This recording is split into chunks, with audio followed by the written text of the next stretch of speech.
We all have that one toy from our childhood we held near and dear to our hearts. From stuffed bears to action figures, every child has something meaningful to them that they clung to. It may have been a gift from a parent or grandparent, or maybe it was an old family memento passed down from generation to generation. Regardless, those of us who had these toys became extremely connected to them physically and emotionally. Perhaps you talked to this toy like it was your friend, or clung to it during nights where it was storming in order to comfort yourself. What if these toys were giving the same feelings back towards us and we didn't realize it? It's a question that only those in the universe of the SCP Foundation could find a proper answer to. SCP-174, Ventriloquist's Dummy. It was a normal day for SCP-174 and its owner. Mary, a 9-year-old girl, had a pretty ordinary existence for a girl her age. A room decorated in pink in obvious fashion. Her school books and art supplies sat on her little desk in the corner, and all of her dolls and toys neatly sat on the shelves on the wall. She wakes up around 8 o'clock for her 3rd grade classes at the nearby elementary school, where she is driven to by her father every day. She gets dressed quickly in her school uniform. SCP-174 remembers a long blue skirt, white button-up shirt, and flat black shoes. This was routine. SCP-174 watched her every day to the point it became part of its expected daily regimen. Mary ventures out of the room with a quick goodbye to all her lovely toys, SCP-174 being among her favorites, if not her absolute favorite toy to play with. For hours, SCP-174 would sit on the shelves of Mary's room, staring at the same pink wall all day long, waiting in pure excitement and happiness for the room door to get pushed back open so playtime can begin once again. Mary loved the toy, and oddly enough, the toy loved Mary back. Most kids would probably find SCP-174 creepy. Ventriloquist's dummies are not often thought of as cute or cuddly or even good playtime friends, but Mary didn't care. She and SCP-174 had so much fun together that she didn't even comprehend the fact that it might be creepy, never mind a thought about what other people might think. All the dressing up, making up stories, and living them out, from brave princes saving princesses to evil dragons or pirates taking on the 7 seas in search of treasures. SCP-174 had fun playing along with Mary's childhood imagination. Her joy was its joy. It was more than enough for Mary to be happy, and in turn, SCP-174 was also happy. It remembers the day it was brought out of the dingy attic, where it was forgotten, left to dust and cobwebs to pile up on it over time. SCP-174 was a creation of Mary's grandfather, a now retired ventriloquist performer and a master of it at that. SCP-174 didn't mind the work, but it wasn't loved like it was now. It was just a prop to be used for laughs and money. But now it was something someone actually cared about. The glorious afternoon when Mary discovered him in a storage bin was a day it wouldn't forget, as it now felt loved and appreciated by someone. Mary didn't want money out of SCP-174, nor did she want fame. She just wanted a friend, and SCP-174 was going to give as much as it could to her. As Mary grew older, it seemed playtime had become rarer and rarer. It went from multiple times a day to once or maybe twice a night on a good day to once a week. And now, Mary, a 16-year-old girl, didn't look like she had the time anymore. Books and papers piled up on her bed from nights of studying. Her attention was grabbed by her cell phone and late-night calls with her friends, and on the weekends, when her and SCP-174 would usually spend the most time together in the past, she wasn't even in the house anymore, never mind in her room. And by the time she came back, she was too tired to want to do anything. She didn't talk to it anymore, and barely even looked at it. At most, SCP-174 would receive a passing glance and a weak smile. But at least she still knew it was there, and that, for what it was enough for SCP-174 to be content. 2 more years passed, and now Mary was 18. She had grown up so much, SCP-174 thought to itself. It was a cool day as the dusk of summer was upon Mary's city. August was coming to a close, and autumn was steadily creeping up on them. But for some reason, Mary hadn't been preparing for school. There was no backpack, Instead, a variety of suitcases and bins lined her room, taking up most of the space that was previously empty. Clothes hangers lay on her bed, and Mary's mother was organizing her clothes into 2 piles. It looked like Mary was moving out, but that wasn't true, right? She's never left without her playmate and her best friend, right? After 2 days of packing and preparing, it seemed Mary was ready to leave to wherever she was going. SCP-174 hoped it wasn't going to be for too long. Perhaps it's a vacation or a short school field trip, it thought. But the fateful day of Mary's departure had arrived. The room was completely cleared out, and other than her pink walls and floral comforter, almost everything was gone. Mary popped back into the room, suitcase in hand, looked around, and left without a word. No goodbye. She didn't even look at SCP-174. SCP-174 was devastated. Months passed without a sign of Mary. SCP-174 heard phones ringing and faint whispers of her voice through telephone lines, but it wasn't enough. SCP-174 missed its friend. On one fateful night, SCP-174 was met with rings and alarms to the house's fire alarm system. Smoke permeated the air and it began to grow warmer and warmer, then hotter, then so hot it couldn't bear the pain. All SCP-174 could do was sit there and wait for someone, something, to save it. But no one came. SCP-174 woke up wet and charred under a pile of dirt, ash, and wood. It could spot daylight through the cracks and crevices of the mound that pinned it down. It laid there for what felt like hours before it heard a familiar voice. "Mom? Dad?" The voice was met with sobering responses. "Hello, sweetie," and "Sorry you had to see this, we don't know what happened." It was Mary, back from wherever she went, and her family was here. Now they could all be back together, SCP-174 thought. "We have a few things that survived the fire. Your pile is over there," Mary's mother said. "It's not much, but at least it's something." Footsteps grew louder towards SCP-174. The pile above it grew lighter and lighter as the face of its best friend came clearer and clearer into view. SCP-174 wasn't met with a face of happiness or joy like it expected, more one of fear and disgust. "Do you see anything?" her father asked. "Nothing I want," Mary responded coldly before leaving the pile. All SCP-174 wanted was a friend, someone it could care for and would care for it. It tried its best, but now it guessed that all meant nothing to Mary. SCP-174 closed its eyes and, with a gut-wrenching feeling of despair, listened to the voice of its former best friend slowly fade away.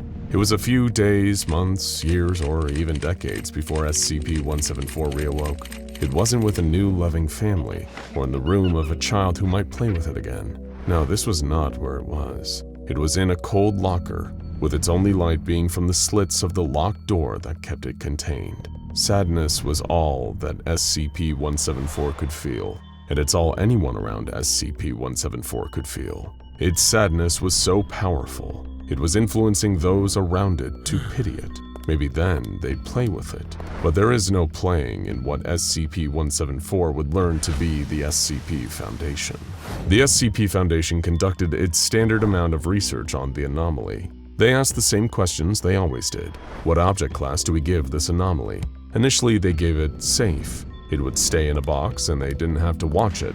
Plus, it didn't pose a reasonable amount of danger. But would the SCP Foundation be correct in its assessment of the object class? SCP-174 was marked as a safe class low security object up until May 14, 2013.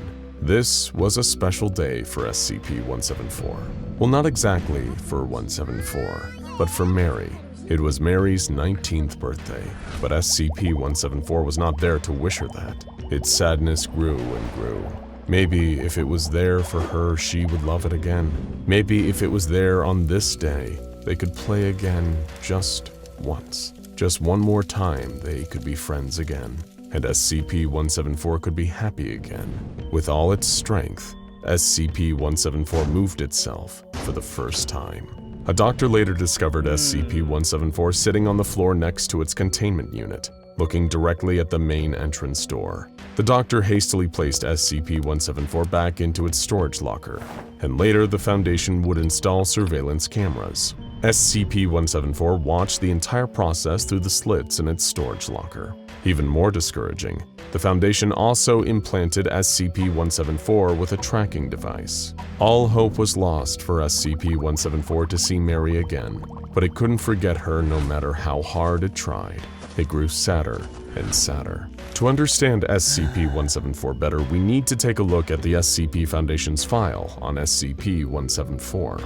SCP-174 is a wooden ventriloquist's dummy with severe damage seen on the figure. SCP-174 has a number of anomalous properties. Could it be that SCP-174's sadness and grief over losing its friend was so great that SCP-174 developed these properties? It's possible, but the SCP Foundation is still unsure. When viewed in a person's peripheral vision, it has been reported that SCP-174 will look at them with an expression of longing or sadness. In general, anyone in the vicinity of SCP-174 will grow sad or direct sympathy at SCP-174. The SCP Foundation later discovered that anyone who places SCP-174 on their hand feels the urge to talk to the entity.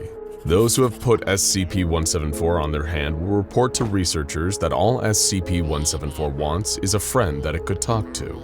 Those who wear SCP-174 for longer periods of time will begin speaking in a high-pitched, childlike voice. The Foundation believes that this is the voice of SCP-174, now changing the roles of ventriloquist and ventriloquist dummy, as the person wearing SCP-174 is the dummy.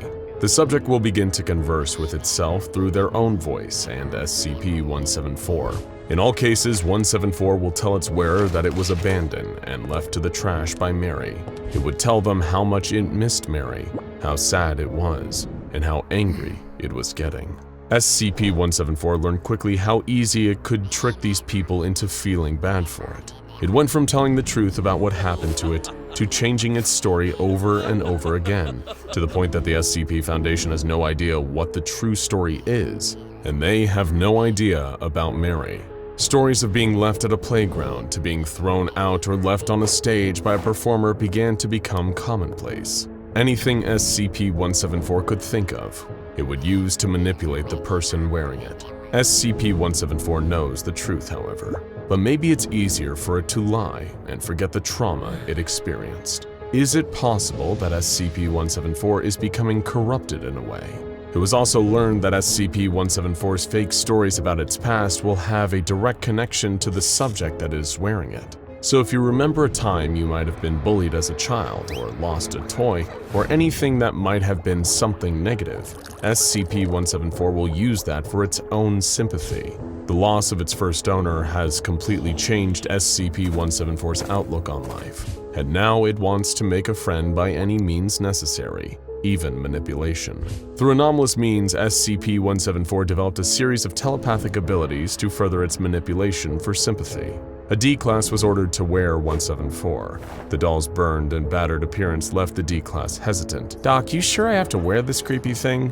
"Please proceed with the test, D-14285. The doctor responded coldly. We know the Foundation is okay with putting morals aside for their tests, so this answer should have been obvious to the D-Class personnel. D-14285 lifted SCP-174 and placed it on her right hand, and a conversation with the anomaly began. "What happened to you?"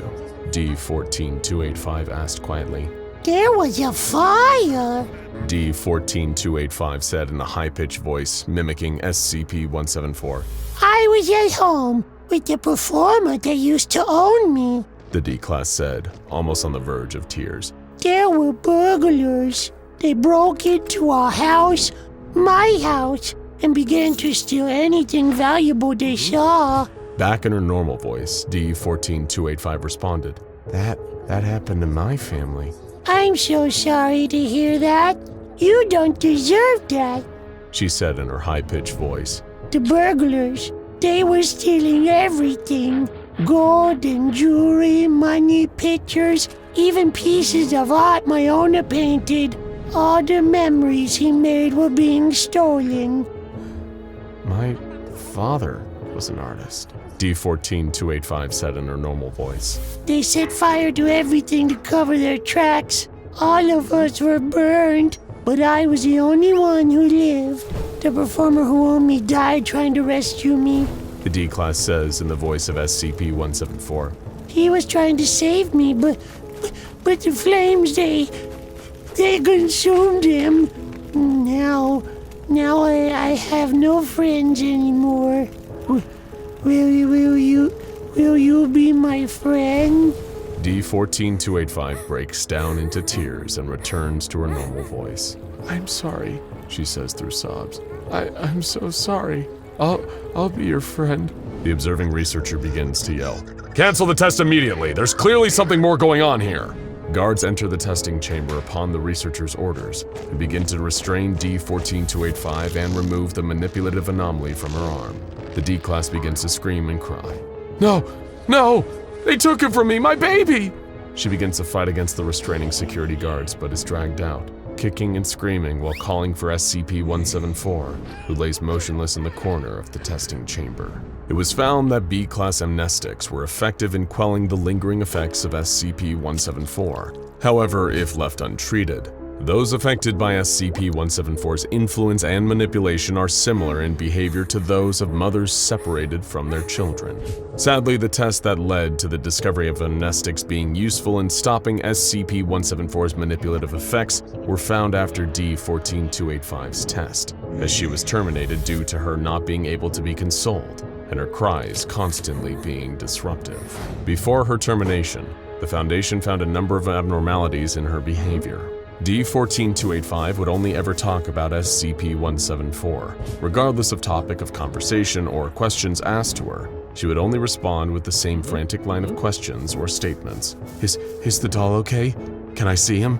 What did you do to him? Why won't you let me see him? I was supposed to be friends with him. Please tell me he's all right. This effect does not persist, as it normally goes away after a few hours or days. But in some cases, like D-14285, this effect will endure to the point of obsession and depression. As such, SCP-174's object class has been changed to a Euclid-level anomaly. The SCP Foundation deals with anomalies of varying danger and containment difficulty.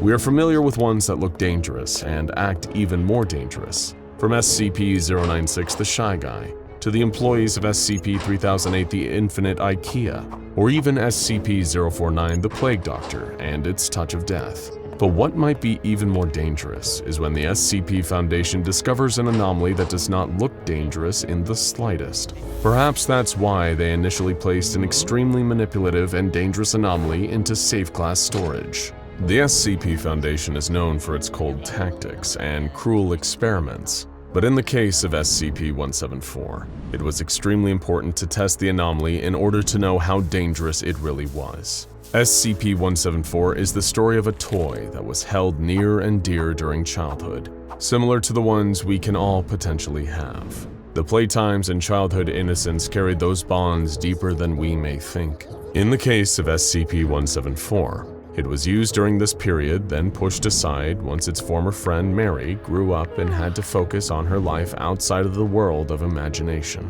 This turned SCP-174 into a cold monster who wants that connection and bond back by any means necessary. It puppeteers people in order to get sympathy, manipulating them by using their own traumatic stories against them in a sick, twisted attempt to make what it thinks a friend is. If you happen to still have your favorite childhood toy laying around somewhere in your house, it might be a good idea to go show it some love. Like literally. Go grab that Tickle Me Elmo or Hannah Montana singing doll and give it a hug. Tell it it's still appreciated for all the fun times because, well, there may be consequences to your actions or lack thereof. Now go check out SCP-066 Eric's Toy or SCP-3108 the Nerfing Gun for more anomalous toys you just can't get enough of or that just can't get enough of you.